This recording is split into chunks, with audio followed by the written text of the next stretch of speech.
जी, high haemoglobin जो है उसको पॉलीसाइथीमिया भी कहते हैं। जैसे कि लो हीमोग्लोबिन एक एबनॉर्मेलिटी है, इसी तरह हाई हीमोग्लोबिन भी एक एबनॉर्मेलिटी है। सबसे पहले हीमोग्लोबिन का फंक्शन समझना चाहिए कि हीमोग्लोबिन का मकसद क्या है। हीमोग्लोबिन का काम ये है कि ये रेड सेल के अंदर होती है और प्रोटीन है, ये रेड कलर की होती है, इसी वजह से इसको रेड सेल को रेड कलर मिलता है, बल्कि पूरे ब्लड को रेड कलर मिलता है।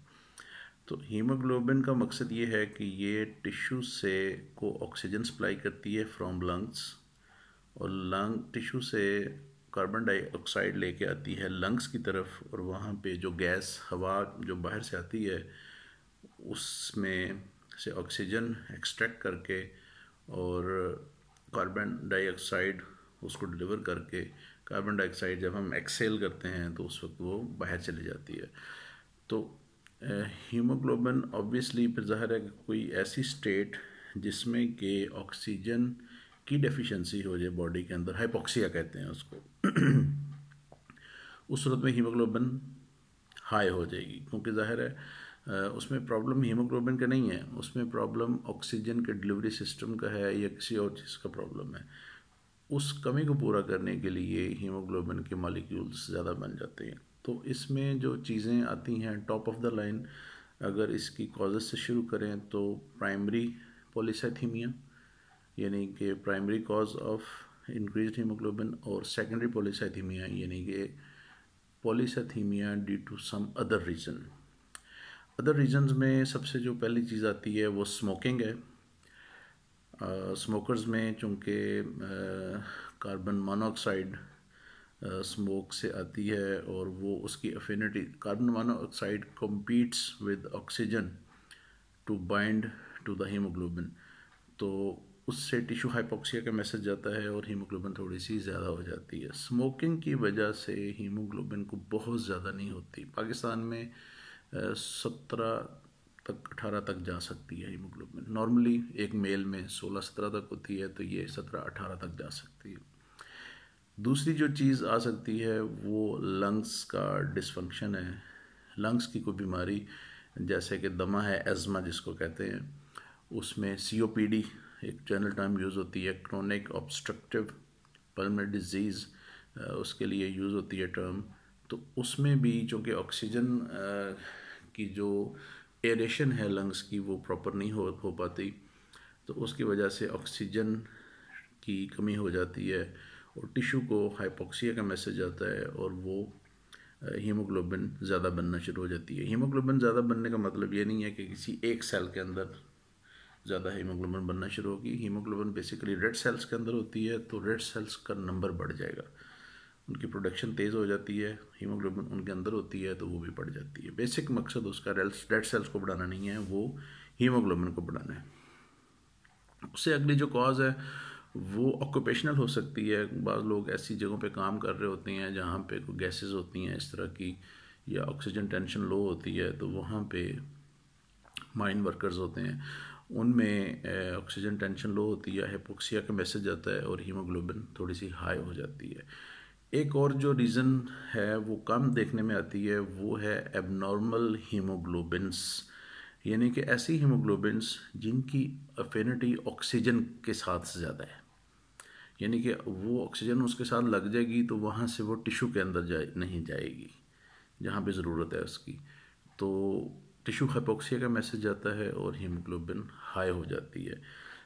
एबनॉर्मल हीमोग्लोबिन्स को डायग्नोज करने के लिए जो तरीकाकार है वो HPLC या हीमोग्लोबिन इलेक्ट्रोफोरेसिस का है, लेकिन बहुत सारी जो हीमोग्लोबिन इलेक्ट्रोफोरेसिस होती हैं उनमें ये नॉर्मल आ रही होती है, तो उसके लिए फिर जेनेटिक टेस्टिंग होती है, म्यूटेशन टेस्टिंग होती है, वो बहुत एक्सटेंसिव मेथड है।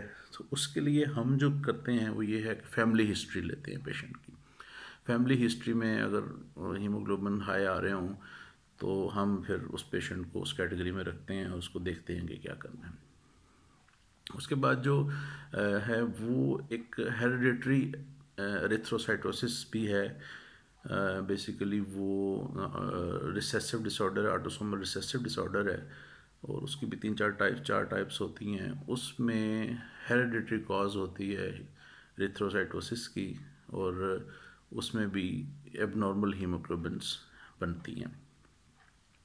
उसके बाद जो अगली कॉज है वो है हार्ट से रिलेटेड। हार्ट का फंक्शन कम होगा, हार्ट वीक होगा, तो हार्ट की पंपिंग वीक होगी और वो टारगेट ऑर्गन्स तक ब्लड को यानी कि ऑक्सीजन को नहीं पहुंचा सकेगा, प्रॉपरली नहीं पहुंचा सकेगा, तो उसकी वजह से भी हीमोग्लोबिन रेज हो जाती है। CCF इसको कहते हैं congestive cardiac failure. Congestive cardiac failure का फिर ये है कि उसमें हम एकोकार्डियोग्राफी कराते हैं, उसमें इजेक्शन फ्रैक्शन देखते हैं और वो देखते हैं कि कम है और हार्ट की कंट्रक्टिलिटी वो कैसी है। यूजली जो COPD है उसमें भी हीमोग्लोबिन को 17, 18, 19 तक की जाती है। एबनॉर्मल हीमोग्लोबिन्स जो होती हैं जो कि विद हाई एफिनिटी ऑक्सीजन, उसमें हीमोग्लोबिन 20 को क्रॉस करती है, लेकिन ये बहुत रेयर होती हैं। दूसरी रीज़न जिसमें 20 को क्रॉस करती है वो CCF है, कंजेस्टिव कार्डियक फेलियर। उसमें भी हीमोग्लोबिन 20 को क्रॉस कर जाती है, 30 तो नहीं, सॉरी 20, 22, 23, 24 तक चली जाती है।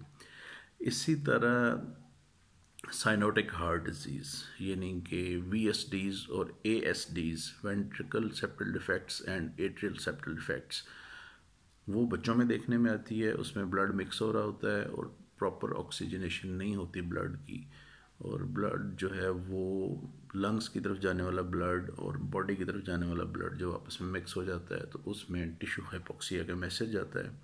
उसकी जो साइन बड़ा है वो साइनोटिक हार्ट डिजीज़ है। उसमें बच्चा नीला होता है, जो एज थोड़ी सी बढ़ेगी बच्चा नीला होना शुरू हो जाता है। तो उसका जो ट्रीटमेंट है वो सर्जिकल है, surgical closure of the defects. उसके बाद आ जाते हैं जो प्राइमरी कॉज है हीमोग्लोबिन के बढ़ने की, वो that is sort of a tumour. उसको पॉलीसाइथीमिया वेरा कहते हैं, and that is sort of a tumour, rather that is a tumour. वो कैंसर स्टेट है और माइलोप्रोलिफरेटिव डिसऑर्डर है।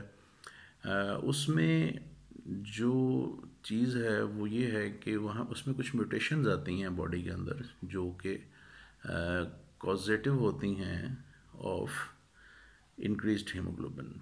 उसमें सबसे जो इम्पोर्टेंट म्यूटेशन है वो JAK2, JNS associated kinase 2 mutation, V617F mutation का नाम है। ये वेलिन की जगह पे फिनाइल एलालीन रिप्लेस हो जाता है। तो at the amino acid number 617 of haemoglobin, तो उससे क्या होता है कि एबनॉर्मल प्रोडक्शन शुरू हो जाती है रिगार्डलेस ऑफ द स्टिमुलस और एनी कॉज, तो उसे प्राइमरी पॉलीसाइथीमिया कहते हैं। ये चीज़ एक नोट करने की है कि प्राइमरी पॉलीसाइथीमिया के अंदर भी 50% of the time JAK2 negative होता है।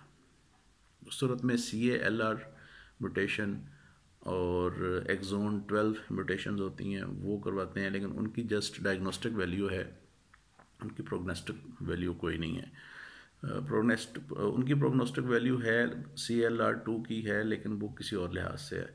JAK2 में ये है कि उसके अगेंस्ट रक्सोलोटिनिब जो है ड्रग वो बन चुकी है, जकावी के नाम से आती है। जकावी का नाम मैंने इसलिए ले लिया कि ये भी नोवार्टिस की प्रोडक्ट है।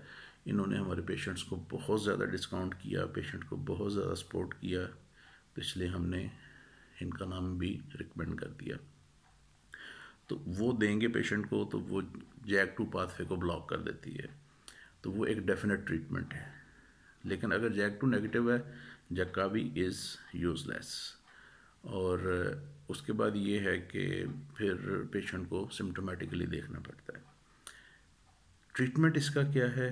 प्राइमरी जो पॉलीसाइथीमिया है उसमें तो जाहिर है कि जो सेकेंडरी पॉलीसाइथीमिया है उसमें treatment is the treatment of cause, जो भी कॉज है उसको रिमूव करें। जो हेरिडिटरी डिसऑर्डर्स हैं उनका फिर अलहदा है, उनमें स्टेम सेल ट्रांसप्लांट्स की ऑप्शंस हैं, या फिर ये कि थेराप्यूटिक फ्लेबोटमी, वेनिसेक्शन जिसको कहते हैं, पेशेंट को ब्लीड करते हैं।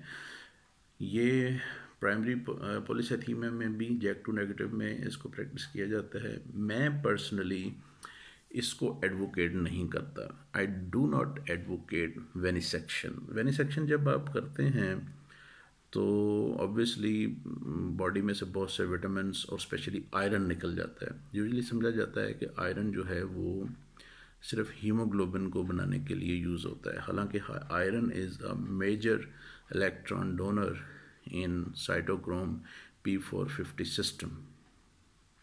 तो आयरन की बहुत ज़्यादा इंपॉर्टेंस होती है, वीकनेस होगी और स्किन की प्रॉब्लम्स, बालों की प्रॉब्लम्स, बहुत सारी चीज़ें शुरू हो जाती हैं। तो वेनेसेक्शन जो है वो मैं उसको सपोर्ट नहीं करता।